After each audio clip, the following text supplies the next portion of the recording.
move on to Bevea. Kabir Gambir, come on up.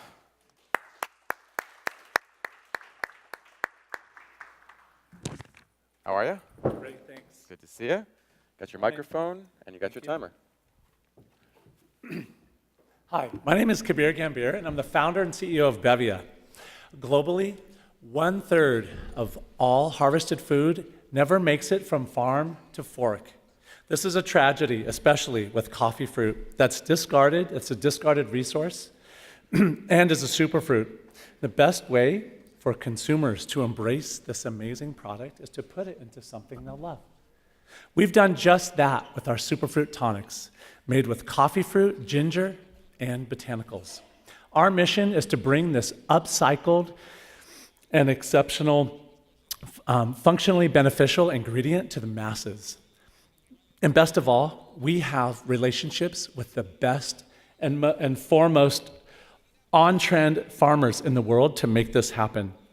Coffee fruit is on trend and on point, especially for forward-thinking and sustainable companies such as ours, and consumers who desire simple and clean ingredients with complex flavors. Lately, people have been enjoying our amazing superfruit tonics throughout San Diego in bottles as an afternoon and refreshing pick-me-up with only 30 milligrams of caffeine, 30 calories, and 8 grams of sugar. We started in my kitchen in less than a year. We've taken our drinks and introduced them to 30,000 people who've experienced them and given us market feedback and insight to ensure that we're bringing you the best possible drink with an amazing fruit that needs to be out there.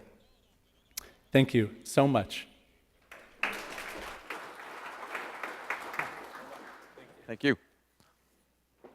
Coffee fruit is picking up some traction, starting to see more and more of it appear in beverages. Matt, where do you stand on coffee fruit as a hero ingredient, and what do you think about Bevea?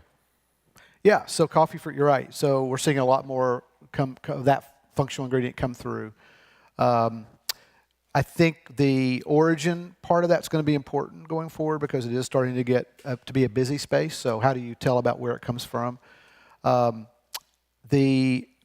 Interesting, I hadn't thought about the sustainability angle until he did his presentation. That doesn't come through here at all in terms of packaging or the story. So I don't know how to play that into the whole mix of the marketing message, but that could be an interesting angle as well.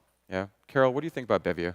I agree with Matt. I think to add on to the social component, that's not something we saw or felt when we were tasting the product. And I think that adds to it because I thought the product was delicious. I love the idea of having a little less caffeine and then bringing in that social component of where that caffeine's coming from. It's a really unique proposition. I don't even know what to compare it to that's out there on the market today. Mm-hmm. In terms of the positioning as a superfruit tonic, Jerry, what do you think about that sort of as something that's going to attract consumers? Do you think it's sort of on trend right now, or is it going to take a little bit more time for people to really embrace the superfruit tonic? I think not only are you building a beverage, but you're also building a category. So I think we need to take a wait-and-see attitude in terms of where it's at.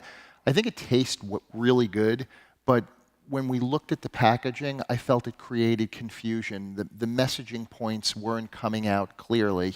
But the taste was good, and that's a positive. So if they can get across some of those additional messaging points, there may be potential here. Mm-hmm. Mike, I saw you nodding. What do you think about the packaging and messaging? We agree this time, and I think it exists at the collision of herbals, probiotics, and coffee fruits, and I think that you have to decide which one you want to heavy up on the messaging for to, be trendy and be relevant and to get, that trial to happen. Because when trial happens with this, I think people are going to be pleased. It's really good. All right. Good stuff.